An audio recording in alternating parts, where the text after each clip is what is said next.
When we looked at it recently, the Rlaarlo TK07 Pro impressed me so much that I've since called it one of the very best crawlers I've ever had. And I mean that, across all scales. This thing just impressed me completely from start to finish. It's just the whole package for me. The only thing I found was with crawling, the thing could be a bit long, because it is modelled after a long wheelbase car. Enter the 1987 Nissan Patrol Tribute in the TK07. I've got the Pro here, this is the brushless version. It's a very similar vehicle to the JK, except it doesn't have quite the same number of bells and whistles on the interior. That's not necessarily a bad thing. Let me take you over this car and we're going to have a look at what's different, what's the same, why that may be good, and we'll see what we think of the car. And just a bit of a spoiler, we're going to get wet this time. Let's do it. Now we've got the TK07 Pro in front as tow vehicle, and that thing has a 2200 kV motor, but the new TK07 has a 2600 kV motor and a shorter wheelbase.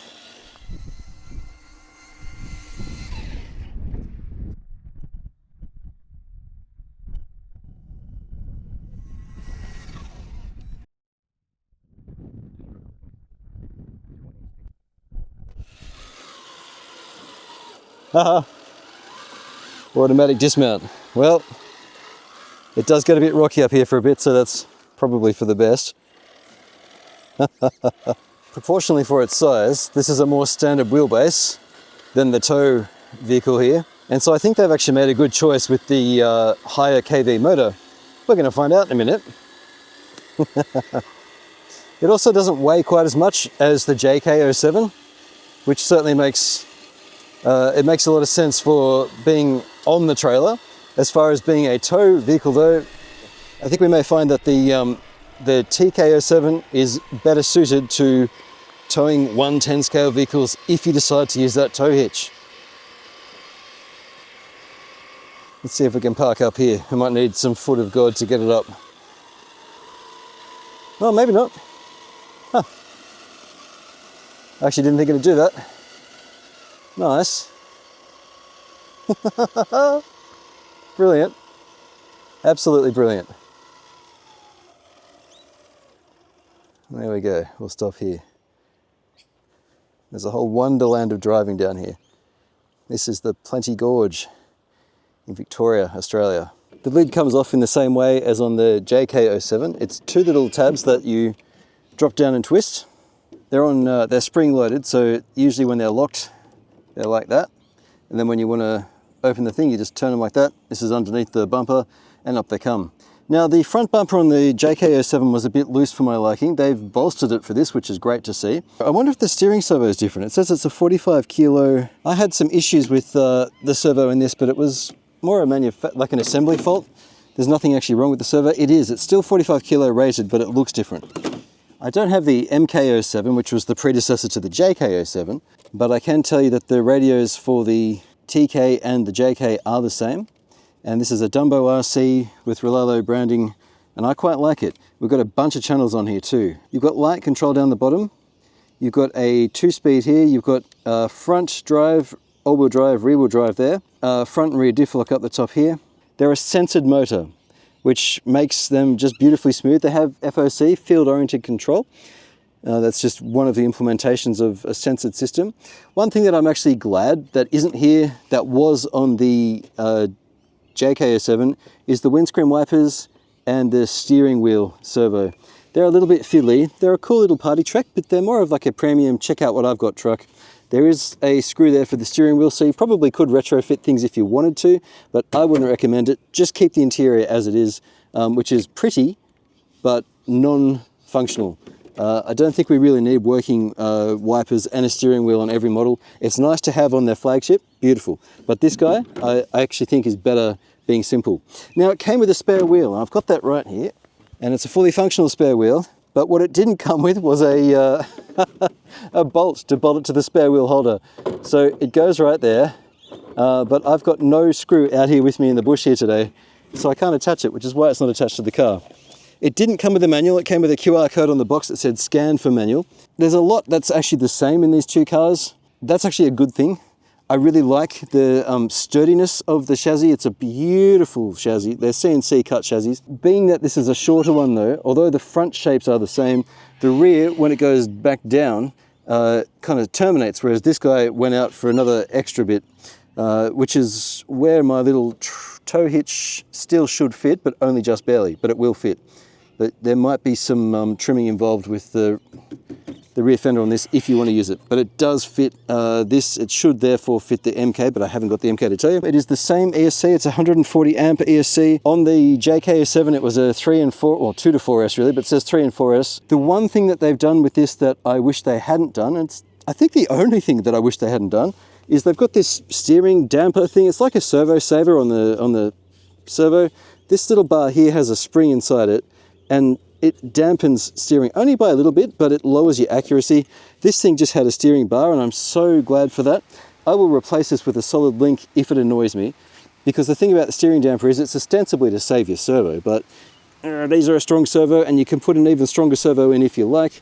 If you're spending good money on this, and it's going to last you a long time, then you probably want to have a link that'll do what you're asking it through the servo, because modern servos these days are really, really strong. Now, I will say there is one other thing that's a little annoying, and that is the bottom of this body here. It does shut very easily, but it's a little bit low, like the sliders are just a shade low, so even out of the box, it arrived a little bit creased in. That said, these side trim is actually held in with plastic on the inside, which is really, really good. So even though this part of the body down here is going to get a bit bent up and banged up over time, the sliders do protect it well enough. We have the same setup otherwise for the lockers and the 2-speed transmission, and also for the, there's another servo underneath that gives you the front wheel drive, all wheel drive and rear wheel drive. Be aware that if you've got a big brick, like I've got a 6 amp 3S brick here, you need to make sure your wires are all pressed down. It's the same deal on this guy. They've got to be low enough so that the body can shut, because the interior needs to fit. Full metal, everything as we had on the JK07. Same kind of telescoping drive shafts with universals at each end, which I really like. Unis are not the smoothest on high angles, which is what you get on a big steering angle.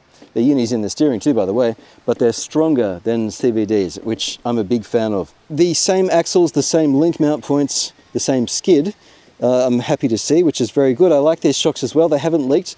And another nice thing, it's just a thoughtful little addition, but Rlaarlo have put boots over the shafts of the shocks so that they're not going to get mud and dirt in them anywhere nearly as easily, which means your seals will stay intact longer, which means you're not going to leak. Brilliant. Now, this is screwed in from underneath. It's a little on the loose side, doesn't matter. The rear wiper is also quite loose, doesn't matter. We can tighten that up if we really care. There's a spot for a number plate on the back. I think there's ample front approach angle and departure angle. The only design I don't really understand is this tow hitch. I like that it locks down, but being that it's like a rectangular shape in there, I just don't get what you're meant to be putting on that. Like, you don't want a rectangular tow hitch, you want like a round tow hitch. There we go, car is on. Now the fan only turns on at the start and also when the thing gets hot, so it's actually off most of the time. That's a good thing. I'm quite happy about that. Configuration for the radio is the same as on all the Dumbos. You've got your reverse switches and your endpoints. It's dual rate really for the endpoints, and also trim, which should out of the factory be okay. Endpoint is the bottom left guy here. We can turn it up further and get a little bit more steering out of it, potentially. They've put it at 75 or so. I'm on the edge of a drop here. Let's be careful with the throttle, Craig. It's got a bit more in it that way. Maybe we can just rely on the damper. Okay, so with this little switch here, rear wheel drive, middle is all wheel drive, rear is front wheel drive. We're in all wheel drive and unlocked. The left one locks the front obviously, and the right one locks the rear. 2-speed is this guy. Oh, covered myself in mud.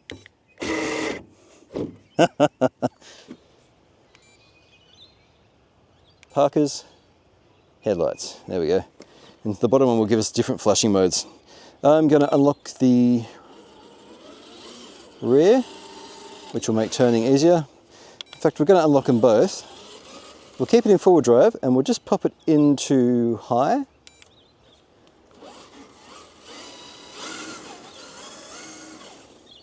It has quite a strong drag brake on it.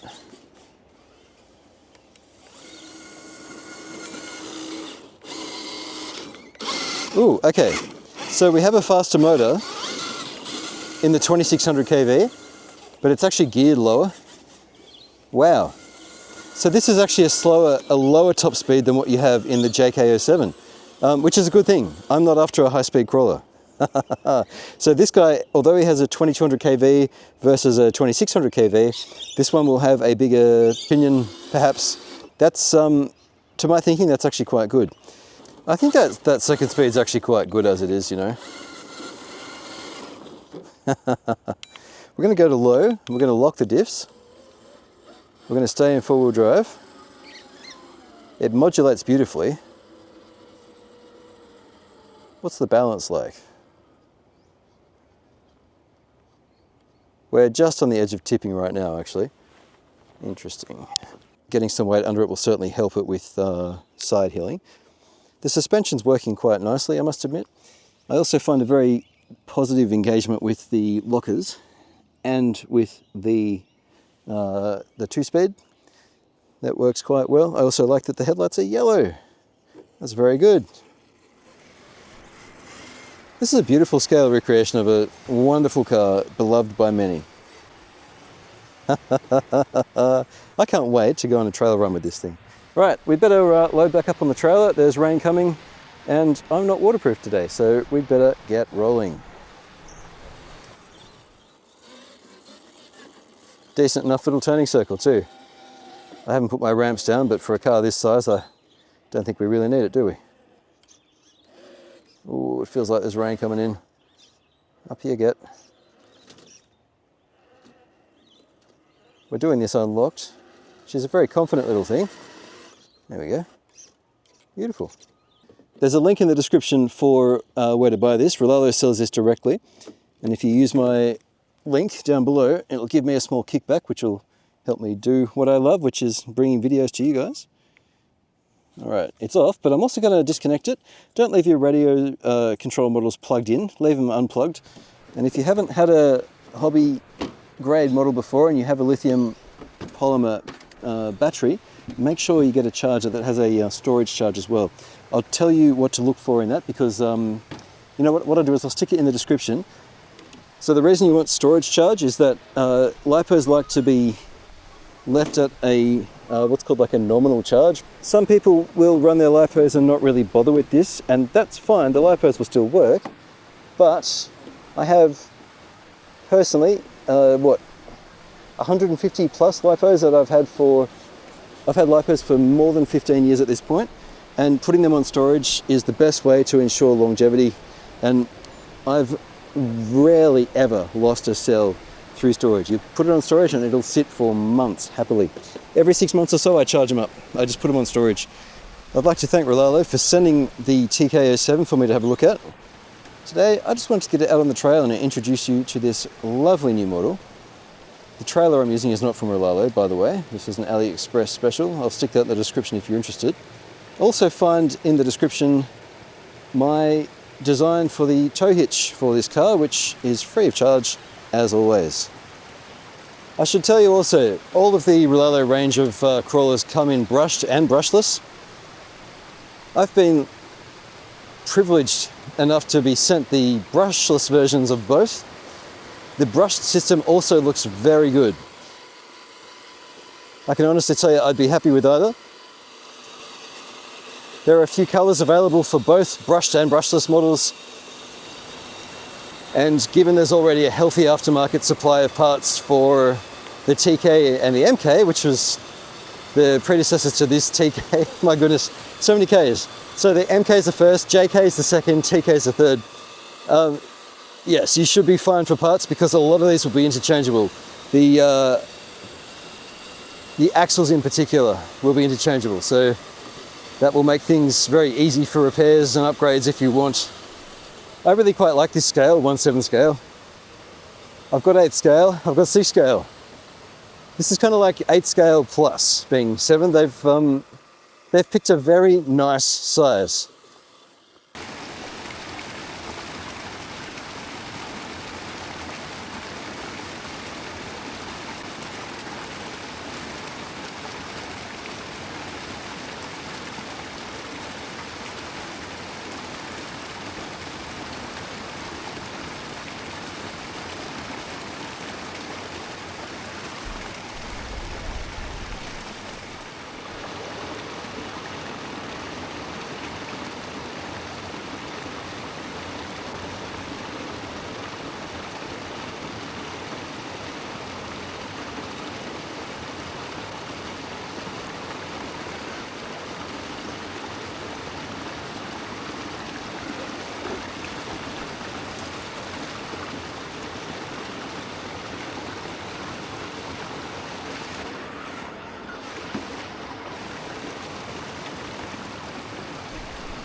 Such a great system, this.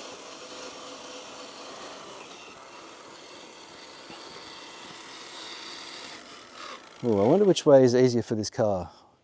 Well, let's give it a go this way. The trailer's hanging in there so far. The hitch I've made is not adjustable, but the receiver will take any common tow hitch that you can buy from anywhere. There we go, look at that, it did it.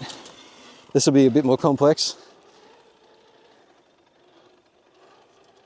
There she goes, look at that. Should we take another photo? I think I should. I told Rlaarlo I'd get a few for him. And look where we are. I mean, what a beautiful place. It's just so gorgeous here. So gorgeous.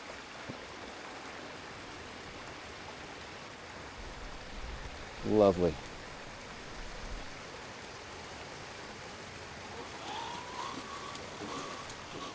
Now, if you're going to ask me in the comments which one should you get between this TK, the JK and the MK, I can't comment on the MK because I've never had it. The JK, I think, is my pick, but keep in mind also, it is very much a flagship model. If you want the best for trailing, I'd say the JK. Although we haven't rock tested the TK yet, the shorter wheelbase will lend itself to better driving, because the you just won't get hung up on rocks like the longer wheelbase cars do. So that is worthy of consideration as well. But look, these are both smashing models, brushed or brushless. They're solid, and I am a big fan. So there you go. That's Rlaarlo TK07. And I couldn't be happier that they're doing crawlers. I'm just so happy about it. They're really good cars. I like them a lot, and yeah, they're easy to recommend. If you're new to my channel, I don't just shill for products, and even Rlaarlo is probably one of the best examples. I've been quite hard on them in the past. If I think they're doing something that's not right, or that could be better, I'll name it. I'm never afraid to put a bit of constructive criticism out there. In this case, I truly like these cars. I haven't tested this guy very much. This guy I have been driving quite a bit, and I love it. Didn't quite pop the body on very carefully there, did I?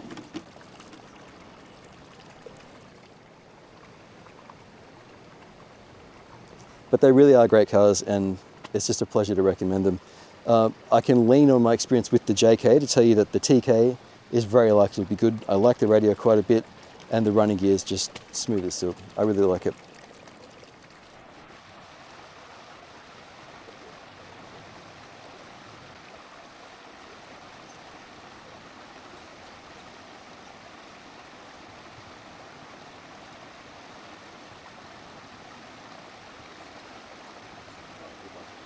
Thanks for watching, guys. Show me a like if you got something out of this, and I'll catch you next time on RC-TNT. Say hi, Bruce.